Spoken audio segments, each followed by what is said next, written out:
Hey everyone, how are you? I hope you are well. I'm also fine. In this step-by-step tutorial, we will learn how to edit a drop-down list in Microsoft Word easily and quickly. Whether you are creating forms, surveys or professional documents, editing drop-down option correctly in essential for accuracy and efficiency. So let's get started. We can see here a document. This is an assignment for my college. Now I go some down and here a table. Now I zoom in this, then click this name option and you can see here the drop down list. You want to edit this, click the drop down list and choose another. Otherwise you can edit another function.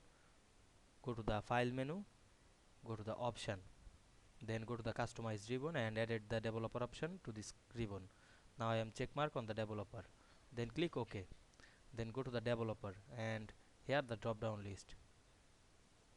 Now I select this and click the properties. We can see here the title or text and show as a button.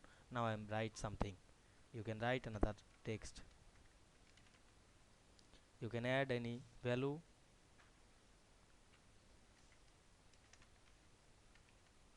Then click OK. You can add another value.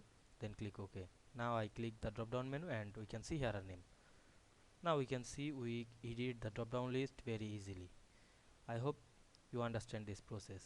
If this video helped you, don't forget to like, comment and subscribe my channel to get more than important video very soon. Thanks for watching.